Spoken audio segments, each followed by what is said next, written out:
Olá, eu sou a professora Camila e nesse vídeo vou explicar as noções básicas de inferência estatística. A análise estatística tem dois focos, a análise descritiva dos dados e a análise inferencial. A análise descritiva resume os dados em gráficos e tabelas, usando medidas resumo como média, mediana, desvio padrão. A análise descritiva nos ajuda a identificar padrões e relações, mas não nos permite tirar conclusões além dos dados.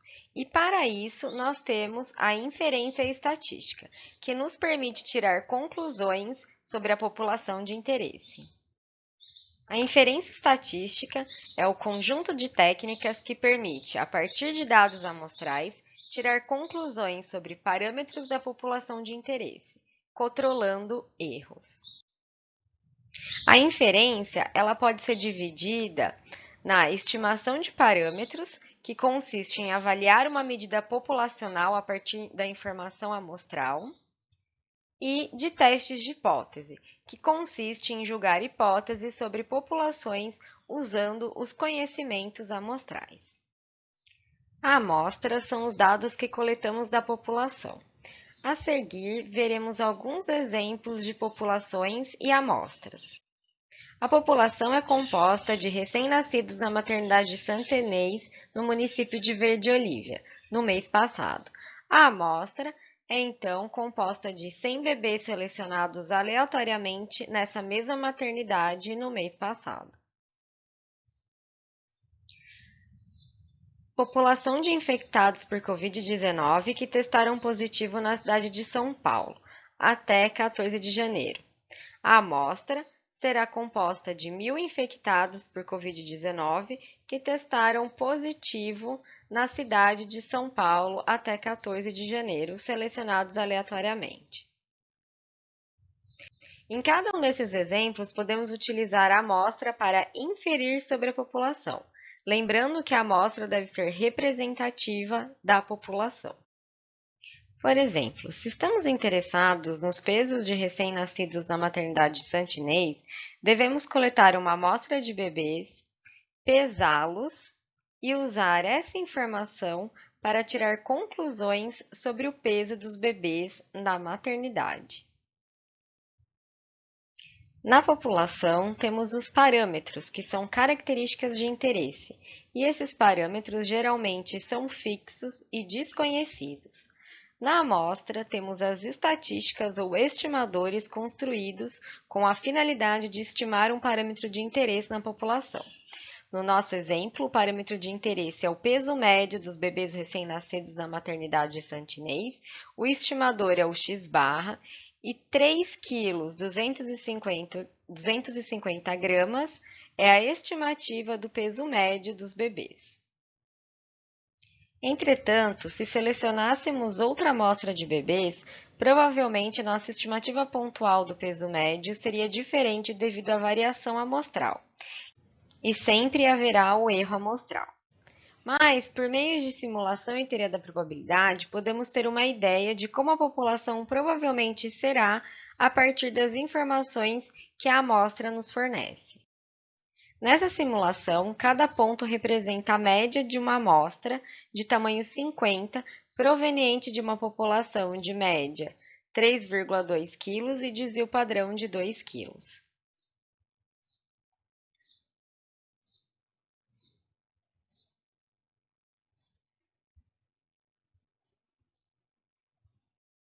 Foi observado que a variação natural das médias amostrais tende a seguir uma distribuição em forma de sino, com a maioria dos valores agrupados simetricamente em torno da média populacional e poucos valores caindo nas caudas. Ou seja, a distribuição das médias amostrais segue uma distribuição normal com média μ e desvio padrão de sigma raiz de n. Independente da distribuição de x, a distribuição amostral das médias tende a uma distribuição normal quando o tamanho da amostra cresce. No exemplo dos pesos dos bebês, essa seria a distribuição das médias amostrais, ou seja, a distribuição do estimador x-barra. O erro sigma sobre raiz de n é chamado de erro padrão da média. O erro padrão de um estimador mede a variabilidade amostral. O erro padrão da média é estimado pela divisão do desvio padrão pela raiz quadrada da amostra. Lembrando, pessoal, que o desvio padrão mede a variabilidade individual, enquanto o erro padrão mede a variabilidade amostral. Como a estimativa obtida geralmente não será exatamente igual ao verdadeiro valor do parâmetro populacional de interesse, é interessante trabalharmos com o intervalo de variação que inclui a precisão da estimativa. Por exemplo, ao invés de apresentar apenas o peso médio dos bebês, poderíamos dizer que o peso médio dos bebês varia de 2,695 kg a 3,804 kg.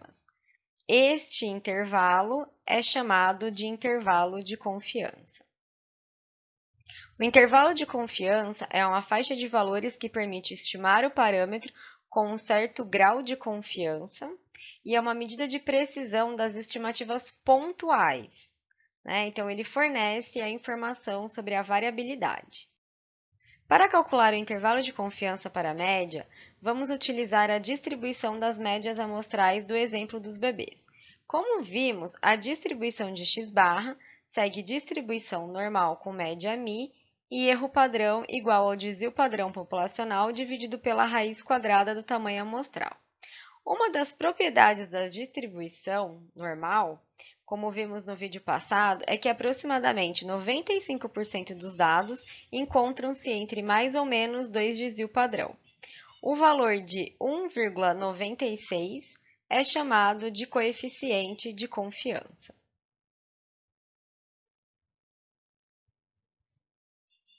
O intervalo de confiança de 95% para a média populacional com sigma conhecido será dado pelo limite inferior x-barra, que é a média amostral, menos 1,96 vezes o erro padrão. E o limite superior será igual a x-barra, ou seja, a média amostral, mais 1,96 vezes o erro padrão. No exemplo do peso dos bebês, considerando uma amostra de 50 bebês da maternidade Santinês, peso médio de 3,250 kg e desvio padrão conhecido de 2 kg, usando a fórmula, nós temos o intervalo de confiança de 95% para o peso médio de recém-nascidos na maternidade. Ou seja, há 95% de confiança de que o verdadeiro valor do peso médio dos recém-nascidos esteja entre 2,695 kg e 3,804 kg. Como interpretamos este intervalo de confiança?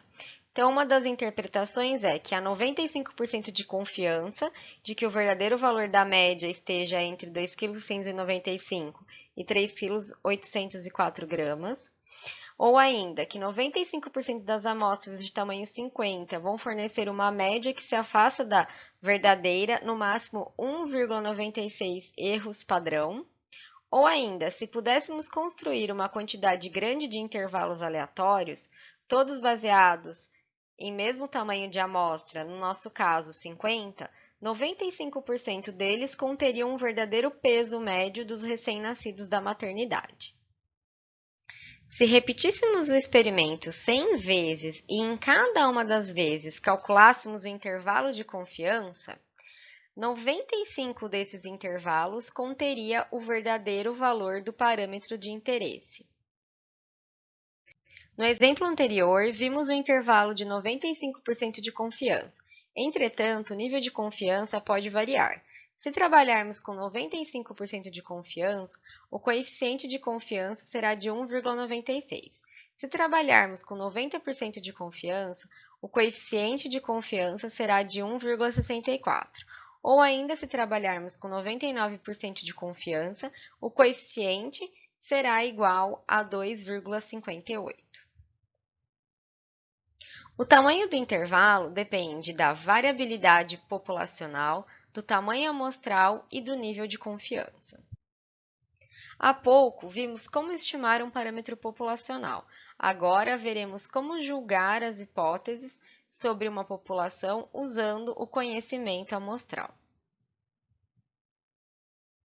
O objetivo do teste de hipótese é fornecer uma metodologia que possibilite decidir entre duas hipóteses, baseado na informação contida na amostra. Por exemplo, o pesquisador acredita que o peso médio de recém-nascidos na maternidade santinês é de 3,3 kg. Para verificar se essa hipótese é plausível, a pesquisadora deverá selecionar uma amostra aleatória da população de interesse, pesar os recém-nascidos e os resultados encontrados dará evidências contra ou a favor da hipótese de interesse. Um teste de hipótese pode ser explicado, então, em 5 passos. 1. Definição das hipóteses. 2. Definição do nível de significância. 3. A amostra. 4. Cálculo do p-valor. E 5. A tomada de decisão. Para fazer um teste de hipóteses, primeiro precisamos transformar nossa questão de pesquisa em uma hipótese, ou seja, em uma afirmação sobre o parâmetro populacional de interesse.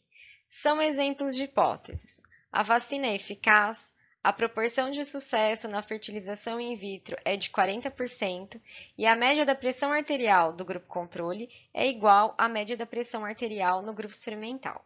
É importante ressaltar que a hipótese ela deve ser estabelecida antes da análise. Para decidir sobre uma hipótese, é preciso ter uma hipótese nula e uma hipótese alternativa, sendo que ambas se contradizem. Por exemplo, nossa hipótese nula, H0, é que a média da pressão arterial do grupo controle é igual à média da pressão arterial no grupo experimental. Enquanto que a hipótese alternativa H1 é que as médias são diferentes. A hipótese nula deve conter a condição de igualdade ou não efeito, e a hipótese alternativa é complementar à nula. Notem que também poderíamos estar interessados em testar se a média do grupo controle é maior ou igual à experimental, ou ainda testar se a média do grupo controle é menor ou igual à experimental. Após definirmos as hipóteses, o próximo passo é definir o nível de significância. Geralmente, usamos o nível de significância de 5%, conhecido como alfa. O nível de significância é a probabilidade de dizer que a hipótese nula está errada quando, na verdade, está correta. O terceiro passo é tomar uma amostra representativa da população e que forneça a estatística de teste necessária. Com base na estatística fornecida pela amostra, nós devemos calcular o p-valor. Geralmente, esse cálculo é feito usando um software estatístico. E, por fim, tomamos a decisão de rejeitar a hipótese nula se o p-valor for menor que 5%, que é o nível de confiança pré-estabelecido. Caso contrário, não rejeitamos a hipótese nula. No próximo vídeo, pessoal, veremos mais sobre testes de hipótese. Bom, pessoal, espero que tenham aproveitado a aula. Não deixem de assistir os próximos vídeos. Muito obrigada pela participação e até a próxima!